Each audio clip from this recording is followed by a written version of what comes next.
बहुत बहुत धन्यवाद।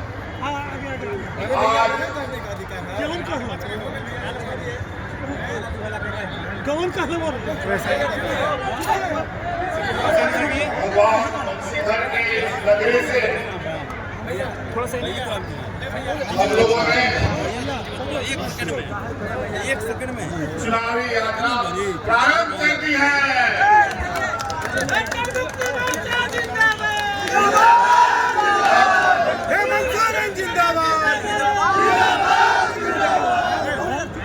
इस राज्य की जनता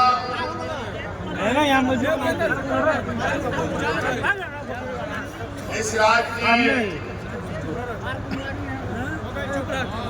गरीब युवा किसान मजदूर महिलाएं नौजवान बड़े बुजुर्ग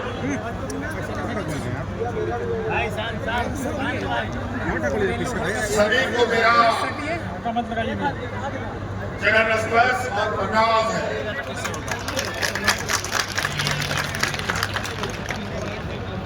आज हम राजनीतिक दलों का परीक्षा का घड़ी शुरू हो चुका है।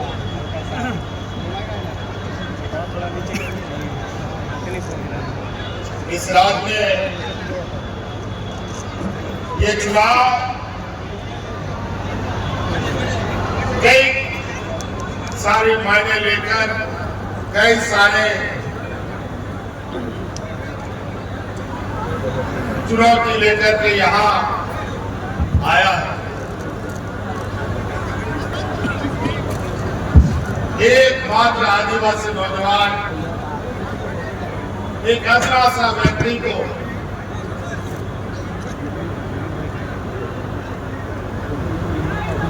सरकार से बेदखल करने का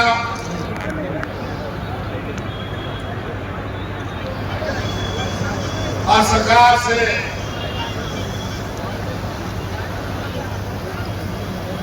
उतारने का एक बड़ा समूह बड़ा वर्ग पूंजीपतियों की जमात भारतीय जनता पार्टी के लोग लगे हुए हैं। आज ये चुनाव मात्र नहीं है। ये चुनाव इस राज्य के 3.25 करोड़ जनता के हक अधिकार उनके मान सम्मान स्वाभिमान का ये चुनाव। मैं 2019 से लेकर आज तक इस राज्य के कई चुनौतियों के साथ लड़ते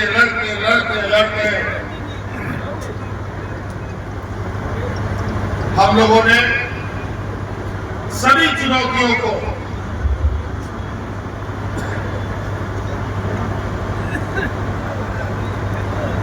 पूरी सरकार मुस्तैदी के साथ उन चुनौतियों का सामना किया और चुनाव में हम लोगों ने जीत भी दर्ज की। चाहे वो कोरोना का चुनाव हो चुनौती हो, चाहे राज्य में कई सारे उपचुनाव भी आए, राजनीतिक मुद्दतें भी हुई। इस क्रम में मुझे जेल भी जाना पड़ा। अंतोगता उनका षड्यंत्र कामयाब नहीं हुआ और फिर से आपके सामने बंशीधर नगर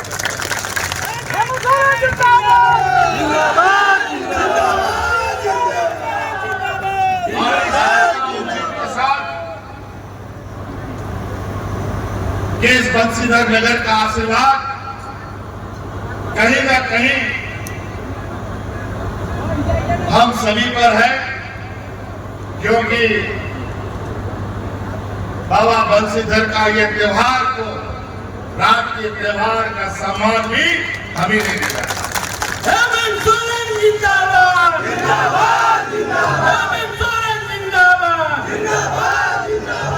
आज ये चुनाव का पहला कदम हमारा यहाँ से शुरू हुआ है। समझ में नहीं आ रहा है कि इतनी चुनौतियों के बीच जो इस राज्य में विकास की एक लंबी लकीर खींची है, उस लकीर के बारे में मैं कहां से शुरू करूं, कहां खत्म करूं, समझ नहीं आ रहा।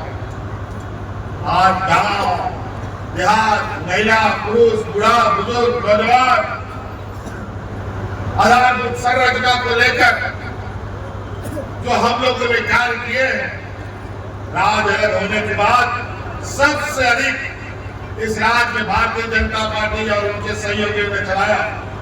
लेकिन इस राज्य का क्या हालत था कि लोग हाथ में राशन कार्ड लेकर के भूख भात करके मरता था। लेकिन आज वही राज अपने ताकत पर केंद्र सरकार के बिना सहयोग के हम लोग इस राज्य की जनता की सेवा में लगे हैं। आज ये लोग गरीबों के आवास के लिए हमें पैसा नहीं दिए, हम उनके सामने नाक करके रह गए, लेकिन ये लोग पैसा नहीं दिए। लेकिन हमें अपने कंधे पर इस राज्य को पक्का आवाज देने का वादा किया और 25 लाख अब आवाज देने का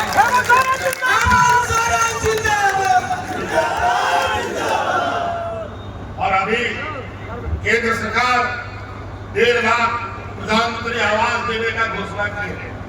मैं जानना चाहता हूं कि इन 4 सालों में इन गरीबों को आवास क्यों नहीं मिला? वो इसलिए नहीं मिला कि अगल बगल राज्यों में चुनाव हो रहा था, उस समय इस राज्य के गरीबों को आवास उन राज्यों को दे दिया गया ताकि वो चुनाव जीत सके। ठगने का काम किया। हमारा गांव देहात में गरीबी की हालत क्या है, हमसे अच्छा कोई नहीं बता सकता, क्योंकि हमारी पार्टी ही गांव देहात से शुरू होती है। गांव देहात के लोगों ने इसको फैलाया बढ़ाया। इसका दर्द हमसे ज्यादा कोई नहीं बता सकता। इसीलिए आज गांव देहात में पहले आप देखते थे कि 1-2 लोगों को वृद्धा पेंशन मिलता है, लेकिन आज दिया लगा के भी ढूंढोगे, टॉर्च लगा के भी ढूंढोगे तो कोई नहीं। ये देश में पहला राज है जो पूरे राज्य के बुरे बुजुर्गों को पेंशन देता है, महिला हो या पुरुष। वो विधवा महिला हो और कई ऐसे महिला जिसका पति उसको छोड़ के कहीं चला जाता है, उसको भी हम लोग पेंशन देने का काम करते हैं। वो और अभी हम लोग हमारी हमेशा से ये सोच रही है, हमारी ग्रामीण अर्थव्यवस्था मजबूत होगा, हमारा गांव मजबूत होगा, तभी प्रखंड मजबूत होगा, प्रखंड मजबूत होगा तभी जिला मजबूत होगा, जिला मजबूत होगा तभी राज्य मजबूत हो सकता है। इसीलिए हम हर वो काम, चाहे मुख्यमंत्री रोजगार सृजन योजना के माध्यम से, चाहे भैया सम्मान योजना के माध्यम से, चाहे बूढ़े बुजुर्गों को पेंशन देने का योजना से, चाहे धोती साड़ी लुंगी योजना के माध्यम से, चाहे बिजली बिल माफी करने का नाम से, चाहे किसान कर्ज माफी के नाम पर, हर वो जिससे आपको हम निजात दिलाए और अपने आर्थिक संपन्नता को मजबूती के साथ, जब जेब में पैसा रहता है ना, तब बुद्धि भी चलता है। जेब में पैसा नहीं रहने से बुद्धि भी नहीं चलती।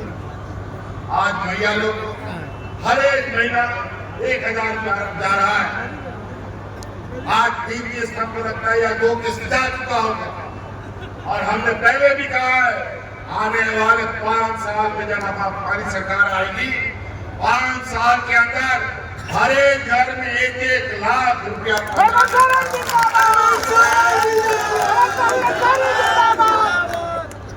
आज महिला दीदियों को आप लोग को पैसा मिल रहा है कि नहीं मिल रहा है? मिल रहा है ना, हर त्योहार में। और अभी हम लोगों ने कहा है दिसंबर महीना से वो 1,000 रुपया को हमने सरकार में निर्णय ले लिया है कि वो 1,000 रुपया 2,500 रुपया करके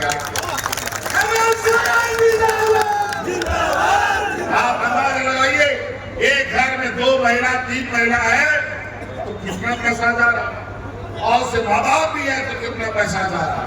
और पहले कितना था।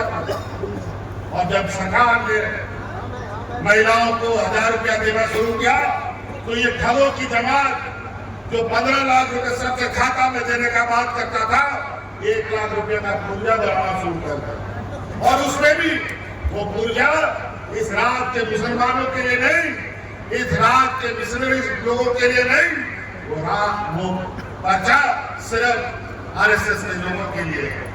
बड़ा उचित, बड़ा भेदभाव, हिंदू मुस्लिम करके लड़ाओ, घर घर में घुस करके परिवार में विवाह कराओ, यही इनका मूल उद्देश्य है। विकास के नाम पर महंगाई बढ़ा दो, सिलेंडर 1000 के 1200 तेल नमक किताब कॉपी कलम सब महंगा। आज इसीलिए सब लड़ाई दूर करके हम लोगों ने ये संकल्प लिया है। अभी 5 साल ये लोग तो 5 साल तक मुझे चैन से सोने नहीं दिए, और इस बार फिर भी हमने 5 साल तक इनको सत्ता से बाहर रखा।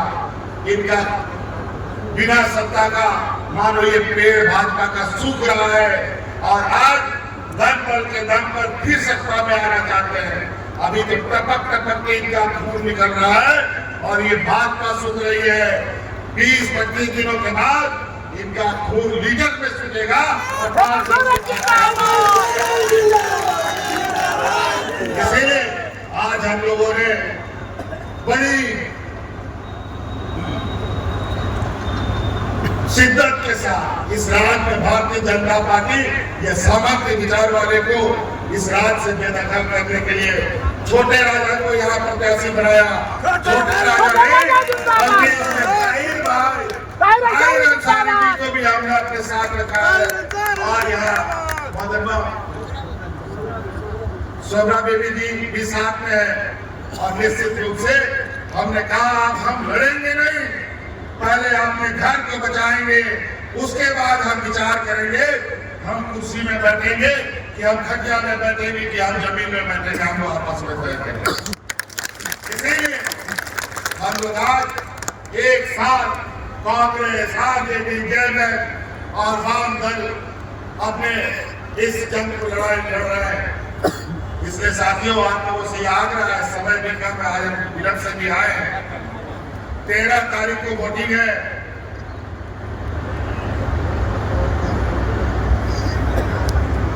13 तारीख को वोटिंग है।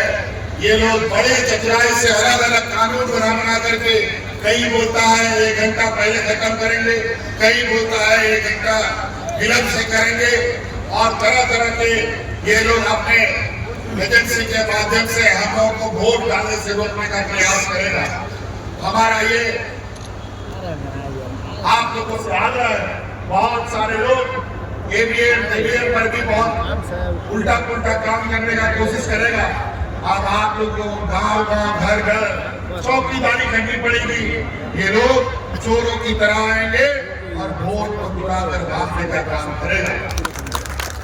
इसलिए साथियों, बहुत सारी बात है।